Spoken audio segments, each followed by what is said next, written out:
Hello မတွေ့ရကြပြီเนาะဆိုတော့2025လဲကုန်ပြီဆိုတော့ဒီနှစ်ထဲမှာဘာတွေဆွဲပြီးခဲ့လဲဆိုတော့ပြောပြပါမယ်ဒီ February လမှာစပြီးတော့ gouache ကိုစဆွဲပြီးခဲ့တယ်စာအုပ်ကတော့ဒီ local brand ဖြစ်တဲ့ Colorstone ကထုတ်တဲ့စာအုပ်ကိုဝယ်တယ်စေးသားကတော့ Himi gouache ပေါ့เนาะဒီပုံတွေကဒီ Pinterest ကဓာတ်ပုံတွေကိုကြည့်ဆွဲထားတာပေါ့ဒီတော့ဆေးလည်းမဆက်တတ်ရေချိုးလည်းမချတတ်တော့ဒီမြင်တဲ့အတိုင်းပဲဆေးသားအထူးပြကြီးတွေဖြစ်နေခဲ့တာပေါ့ဒါပေမဲ့တေးချတာကတော့ဒီစဆွဲလဲရတဲ့အချိန်မှာ digital နဲ့ဆွဲရတဲ့ခန်းစားချက်လုံးဝမတူဘူးပေါ့ဆိုတော့တကယ်အစ်အဆန်းကြီးပျော်စရာကြီးဖြစ်ခဲ့ရပါတော့ဒီပုံဘယ်ဘက်ကပုံမှာဆိုရင်လည်းမြက်ခင်းကကိုယ်စီကနေဝေးတာနီးတာအမြင်မျိုးရအောင်ဆွဲကျင်ခဲ့တာဒါပေမဲ့ဖြစ်လိုက်ဘူးဆိုတော့ဆွဲရင်းနဲ့ပဲမြက်နဲ့ပန်းပိုင်ရပြီဆိုပြီးပဲဆက်ဆွဲလိုက်တော့တယ်ဒီပုံဆိုရင်လည်းအရှိကပုံမျိုးကိုပဲဂျာပန်ပင်နေထည့်ပြလိုက်တော့ပေါ့နော်ဒီတစ်ပင်ပုံလည်းအဲ့လိုပဲဓာတ်ပုံကိုကြည့်ဆွဲထားတာ photo study ပေါ့နော်ဒါပေမဲ့ဒီပုံမှာတော့နည်းနည်းကိုမျောလင့်ထားတဲ့အတိုင်းထွက်လာတယ်ပေါ့နော်ဒီနီးရကနေဝေးသွားတဲ့အမြင်မျိုးလေးရသွားတယ်ပေါ့ဆိုတော့ကျေနပ်ခဲ့တဲ့ပုံလေးပေါ့နော်ဒီစာမျက်နှာတွေကနေစပြီးတော့ကိုတိုးတက်လာတယ်လို့ခံစားရတယ်ဒါဆိုရင်ကိုယ့်ရဲ့အိမ်ရှိမှမြင်ရတဲ့ရင်ခွင်းလေးကိုပေါ့ကြောင်ရဲ့ချမ်းစီရိုးရဲ့ဆိုင်းဘုတ်တွေရဲ့ထည့်ဆွဲပလိုက်တယ်စိုးတော့မစိုးပါဘူးဒီပုံလေးဆိုရင်ကြာကိုအမေရဲ့ပန်းပင်တွေကိုကြည့်ဆွဲပြတာပေါ့ဒီပိုးဆုံးကျူးလေးတွေကိုတော့ထည့်ထားတယ်အဲ့ဒါလေးဆွဲရတာပြောဖို့ကောင်းတယ်နည်းနည်းညအမောင်ထဲမှာတောက်ပပဖြစ်နေတဲ့ပုံစံလေးပေါ့နော်ဒါကြတော့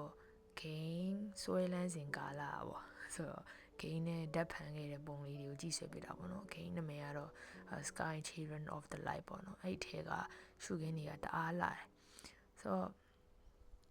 ဒီမှာဆိုရင် digital နဲ့ဆိုရင်ပေါ့ texture ထည့်တာကအထူးဆန်းတော့မဟုတ်ပင်မဲ့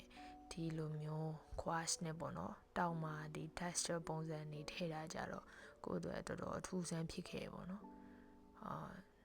ဆွဲပြီးတော့သဘောကျတယ်တော်တော်သဘောကျရပါဒီစုပ်တန်နဲ့အရှာလေးဖြစ်အောင်ဆွဲရပါဆိုတော့တောင်းနဲ့တော့တူတယ်မလားဒီပုံကြတော့အိမ်ကနက်တီးပင်ဒါကြတော့ဟိုးရင်ခရီးထွက်တော့ပန်းကင်းကြီးကိုဆွဲထားပါတော့ပန်းကင်းပန်းနဲ့တော့တူတယ်မလားတူမဲလို့တော့ထင်တာပါပဲဒါလေးကြတော့ Pinterest ကနေကြည့်ဆွဲပြတဲ့အကောင့်ပုံလေးပေါ့နော်ဒီဘေးနားပန်းပင်တွေကတော့ကိုယ့်အကူနေရာချထား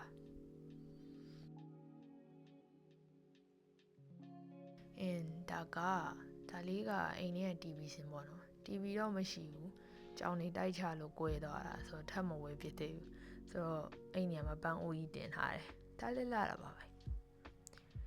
ဒီအပင်ကြီးကတော့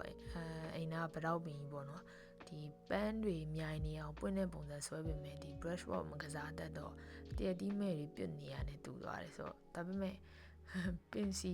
ဆွဲရအောင်တော့သဘောကျတယ်အယောင်ရောထားလေးအဆင်ပြေလို့တော့ခံစားမိတယ်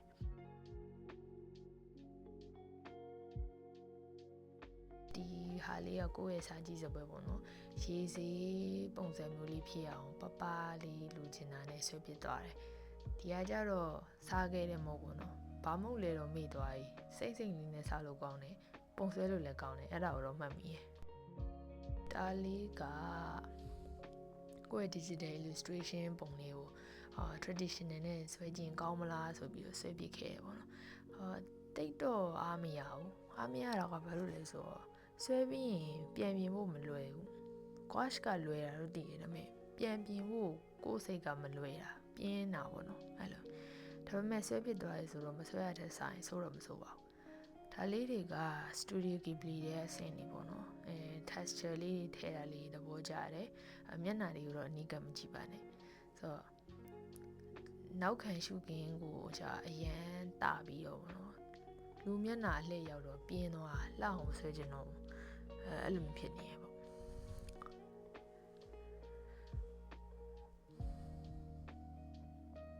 ဆိုးတော့မဆိုးပါဘူးဆွဲရပြောခဲ့တယ်ဒီပန်းအိုးပုံလေးတွေကလည်းဒီ Pinterest ကဓာတ်ပုံလေးတွေကိုကြည့်ဆွဲထားပါတော့ဒီပုံလေးဘယ်ဘက်ကပုံလေးတော်တော်ကြိုက်တယ်နေဝင်ချိန်လေးပေါ့နော်ဆိုတော့အပြင်သွားတော့ကခိုးရိုက်ခဲ့တဲ့ဓာတ်ပုံလေးကိုပြန်ပြီးဆွဲထားတာပေါ့နေဝင်ချိန်ကတောက်ပနေလို့လည်းခံစားရတယ်ဆိုတော့ဒီပုံကကြတော့မိုးရွာတော့ရေဆက်စင်တာလေးပြင်ပေါက်ကကြာနေတဲ့ပုံစံမျိုးလေးပေါ့နော်photo study လုပ်ထားတာဒါပေမဲ့မိုးဆက်တွေနဲ့မတူတာကိုလည်းသိပါတယ်အတန်းလိုက်ကြီးဖြစ်တာဒီပင်လယ်ပုံတွေကလည်း Pinterest ကတပ်ပုံတွေကိုပဲတော်တော် photo study များခဲ့ရပဲဆိုတော့ဒီပုံတွေမှာအလင်းပိုင်းကို texture brush ကို texture ပုံစံလေးဖြစ်အောင်ဆွဲကြည့်ခြင်းလို့ပေါ့နော်အောင်မြင်နေထင်တာပါပဲဒါလေးတွေကပုံအကြီးကြီးဆွဲရတဲ့ပုံတစ်တစ်လေးဆိုရင်စိတ်ပန်းဖြေတယ်ပုံတွေလည်းပိုဆွဲပြတယ်ဆိုပြီးပြောကြလို့လိုက်ဆွဲကြည့်တာနှစ်တာကုန်သွားတယ်စာမျက်နှာအပြည့်မပြီးလိုက်ဘူးပေါ့နော်ဒါပေမဲ့အားလုံးထဲမှာဒီရေခရားပုံလေးရော okay ရထင်တာပဲဒီလေးချစ်ဖို့ကောင်းတယ်strawberry မစားရလို့ပုံဆွဲလိုက်တယ် strawberry တော့စားကျင်သွားတယ်ဒီကန်လေးလည်းလှတယ်ကိုယ့်အကိုဆွဲပြီးကြိုက်နေတာPinterest ကဓာတ်ပုံမှာပဲဟိုဖြတ်ဆက်ဒီဖြတ်ဆက်ပြီးဆွဲထားတာပေါ့နော်ရေမှာဒီစုပ်ချက်အယောင်လေးမတူတာသဘောကျတယ်နောက်ပုံကကြတော့ကိုမြင်လိုက်တဲ့ရှုခင်းပုံလေးပေါ့နော်အပြင်သွားတော့လူမနီရဲ့ခြံရှိမှာဒီမြန်ရိုင်းပင်နေပန်းနေပေါက်နေမြင်ကွင်းလေးပေါ့နော်မိုးရွာတာလေးလည်းထည့်လိုက်တယ်တကယ်အဲ့အချိန်တော့မိုးတော့မရွာနေပါဘူးဒီဟာကကြတော့ဇဝင်ကန်နေရပုံပေါ့နော်ဘယ်ကားတဲ့ရလဲဆိုတာသိလောက်မှာပါနာမည်ကြီးပဲလေနော်ဒီအနောက်ကနေနေထိုးလို့အလင်းရိုက်နေရလေးကိုလေ့ကျင့်ဆွဲခြင်းလို့ပေါ့နော်အောင်မြင်နေထင်တာပါပဲတော်တော်လေးသဘောကျပါတော့ glow ဖြစ်နေရလို့ခံစားရတယ်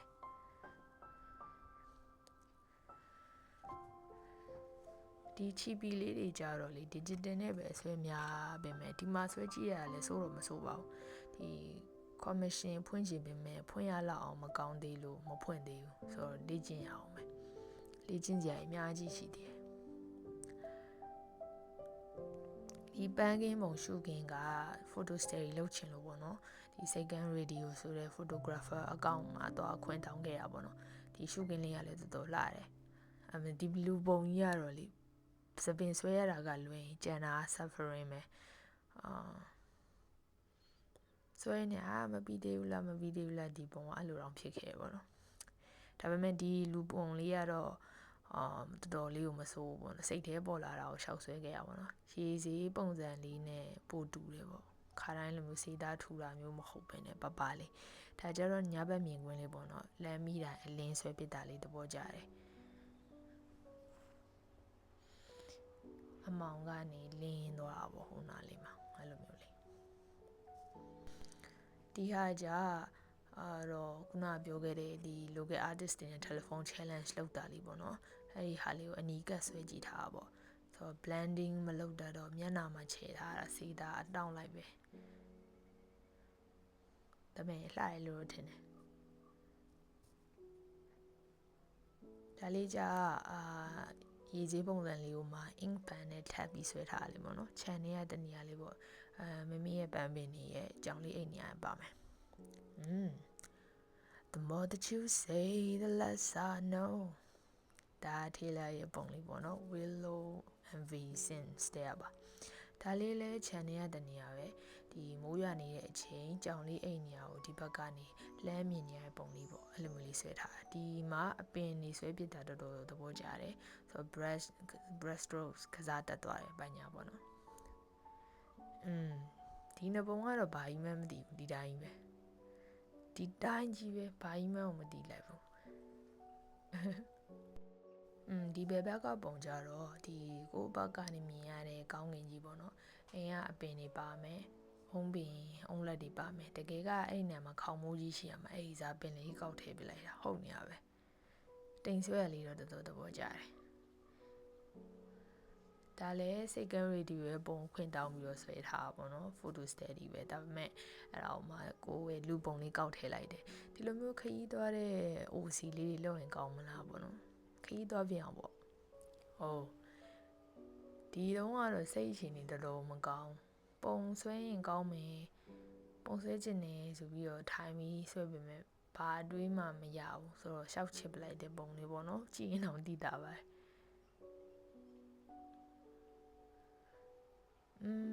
ဒါဆိုရင်10လပိုင်းမှာကိုကဆွဲတာနောက်ဆုံးပေါ့နော်စားရွက်လည်း2ရွက်ကျန်သွားတယ်အဖျားရှူသွားသလားပဲ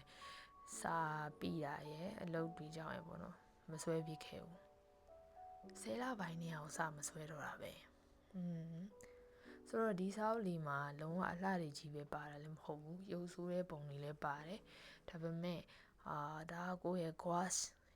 စီ journey မှာပထမဆုံးပီတိဖြစ်ရတဲ့စာအုပ်လေးပေါ့နော် Okay ရေစေးအကြောင်းကြွားမယ်ရေစေးဘူးကဒီဇင်ဘာ2024မှာစဝယ်လိုက်တယ်ဒီ DOMS ကုမ္ပဏီကထုတ်တာပေါ့နော်9000ပဲပေးရတယ်အယောင်ကထင်းတယ်ဒါပေမဲ့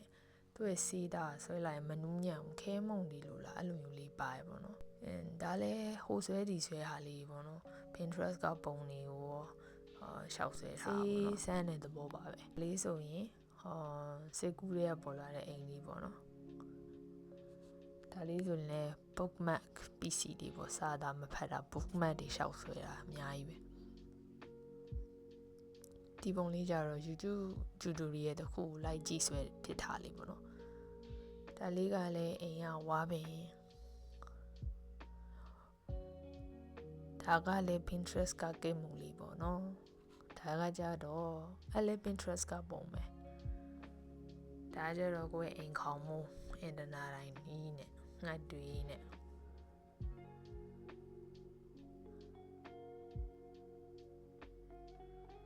ဒါလည်းချန်နေရပင်နေပဲမမီးရဲ့ပန်းပင်နေနေ့အရေလောင်းရင်ကြာကြီးပဲလောင်းရတာစိတ်တော့အေးချမ်းစရာပါပဲဒါကတော့အေးခွက်ပစ္စည်းလေးပေါ့နော်အကုန်လုံး Pinterest ကတပ်ပုံလေးတွေကိုကြီးဆွဲထားတာဆိုတော့ဒီထဲကတချို့ဟာဆွဲထားတာတွေကိုYouTube Shorts မှာတင်ထားပါတယ်ဆိုတော့ရှာကြည့်ကြည့်ပါဦး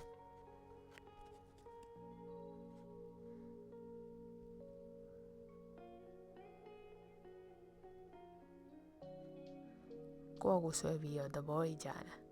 တေးအဲ့တော့မှတလက်လက်ရောင်စုံဘောပင်လေးလက်ဖြစ်တဲ့ဟာလေးနဲ့ထပ်ကွန်ထားတော့အခုဒီထဲမှာမတီးတာပဲမဲ့ကင်ကြည့်ရင်ချစ်ဖို့ကောင်းတယ်ညင်းနေရတယ်ပေါ့နော်ဒီဟာကရေစီးရယ်ခွားရှယ်ကိုပေါင်းဆွဲထားတာဘာပုံမှန်တော့မတည်ဘူးဖြစ်သွားတယ်ငါးလေးတွေ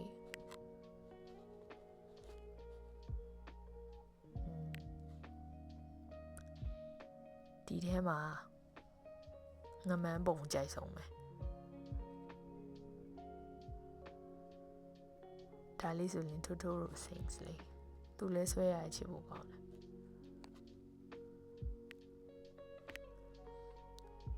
ဒီကောင်မလေးကြတော့စစ်ကူးပေါရဆွဲထားပါတော့ပမာဝတ်စုံလေးနဲ့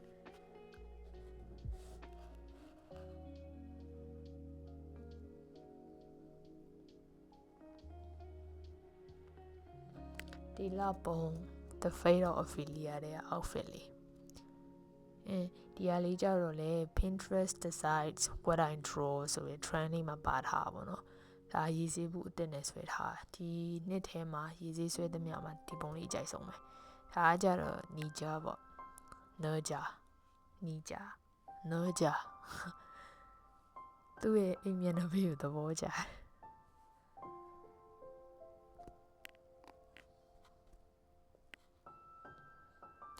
ဒါပြဖို့ကြံခဲ့လို့ဒီဟာလဲ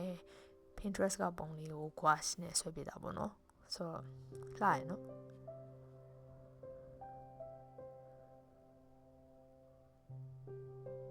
အဲ့ထဲတော့လမ်းလျှောက်ချင်သွားတယ်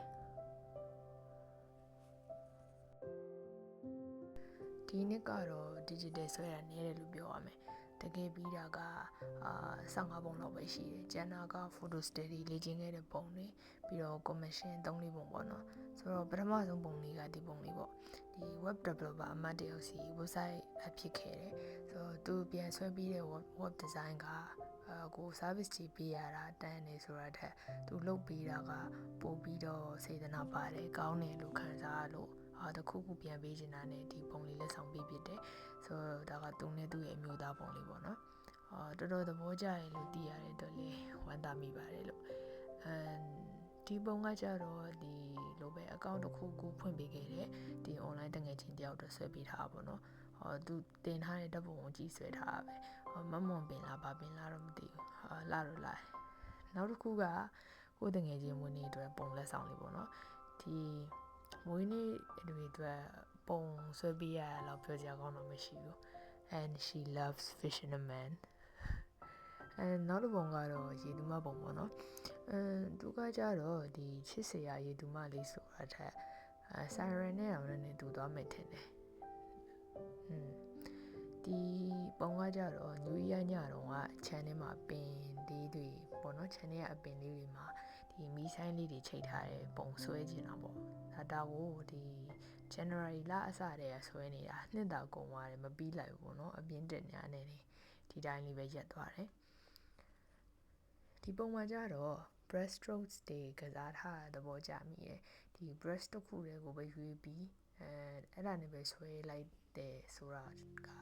ဒီကိုယ့်ရဲ့ painting process မှာပို့ပြီးတော့အာရုံစိုက်မိစေတယ်ဒါက concept artist လည်းဖြစ်တယ် YouTuber လည်းဖြစ်တယ် Angry Miko ဆိုတဲ့ artist ကြောင့်ဒီနီလန်းကိုစာတတိထားမိပြီးတော့လေ့ကျင့်ဖြစ်တာပေါ့နော်သူ့အခေါ်ရဆိုရင် one brush technique ပေါ့ဒီပုံလေးကကြတော့ဒီနေ့သတင်းကြုံမှာchannel မီးထွန်းကြတဲ့ပုံစံလေးပေါ့နော်ဒါလေးလည်းတော်တော်ဆွဲပြောပါတယ်ဒါကကိုယ့်ရဲ့ကြောင်လေးနဲ့ကိုယ့်ရဲ့ပုံလေးပေါ့နော်ဒီကြောင်တွေနဲ့ဓာတ်ပုံသွဲရရင်သူတို့ကတိတ်မကြိုက်တယ်လို့ပါပဲစိတ်ညစ်တယ်လို့ယုံကြည်တယ်ပေါ့နော်စူပါပုံနဲ့ဆိုတော့ဒီကလေးလေးကကိုယ့်ရဲ့အချစ်ဆုံးပါပဲအခုတော့မရှိတော့ပါဘူး Rainbow Bridge ကိုဖြတ်တန်းတော့ပါပြီဒီပုံလေးကြတော့လေဒီတိုင်းရိုးရိုးရှင်းရှင်းပန်းပင်လေးကိုင်ထားတဲ့ကောင်မလေးပုံပါပဲဆွဲရတာပြောပါတယ်ဒီဟာကဒီ local artist တွေနဲ့telephone art challenge မှာပါထားတယ်ပေါ့အဲ့ဒါက god thing ဖြစ်ရမယ်ဆိုတော့ရှေ့ကလူပေးတဲ့ပုံတစ်ပုံနဲ့ကိုပဲ reference ယူပြီးဆွဲရဆိုတော့အားလုံးစက်ကြည့်လိုက်တဲ့အခါပထမဆုံးလူဆွဲတဲ့ပုံနဲ့နောက်ဆုံးတစ်ယောက်ဆွဲတဲ့ပုံကလုံးဝမတူဘူးဆိုတော့ပုံတွေကလှတယ်လို့ရှိလေရှိရတယ်ဘာဖြစ်လဲဆိုတော့ရှေ့ဆုံးနဲ့နောက်ဆုံးကလုံးဝမတူဘူးပေါ့နော်ဆိုတော့ကဒီ2025မှာပုံလေးဆွဲပြခဲ့တယ်ဒီနှစ်မှာကလေပုံနဲ့ပတ်သက်ပြီးတော့ပန်းနိုင်ရပုံဆွဲဖြစ်ဖို့ပဲပါပုံပြီးဖြစ်ဆိုတော့တခြားထူးထူးခြားခြားပန်းနိုင်မရှိခဲ့ဘူးပေါ့နော်ဆိုတော့ထူးထူးခြားခြားကြီးဝုန်းကနေတိုးတက်သွားလည်းမရှိခဲ့ဘူးဘယ်ပိုင်းနေမှာတိုးတက်အောင်လုပ်ရမလဲဆိုပြီးအပတ်တကုတ်လေ့ကျင့်နေရမျိုးလည်းမရှိခဲ့ဘူးဒါပေမဲ့ရေစေးနဲ့ gouache ကိုစပြီးတော့လေ့ကျင့်ဖြစ်တာတော့အမြတ်ပါပဲဆိုတော့ဆွဲနေရဲ့ creative တော့မဖြစ်ခဲ့ဘူးပေါ့နော်ဆိုတော့ဒါပေမဲ့အကျိုးဆက်ကတော့ဒီနောက်2026မှာလှုပ်ရှင်တာလေးတွေရှိလာတယ်ပေါ့အထူးသဖြင့် traditional ဘိုင်းမှာပါဆိုတော့နောက်နှစ်မှာလည်းဆန်းတဲ့အတူရှိပြီးအောင်မယ်မလားဆိုတော့အခုထိအားပေးတဲ့သူတိုင်းကိုလည်းကျေးဇူးများကြီးတင်ပါတယ်ဆိုတော့အားလုံးပဲနှစ်သက်မှာပျော်ရွှင်စရာနေ့ရက်တွေကိုဖန်တီးနိုင်ကြပါစေအခက်အခဲကြုံလာရင်လည်းကျော်လွှမ်းနိုင်မဲ့ခွန်အားမျိုးရရှိနိုင်ကြပါစေဆိုတော့နောက်ဗီဒီယိုမှာပြန်တွေ့ပါမယ်နော် bye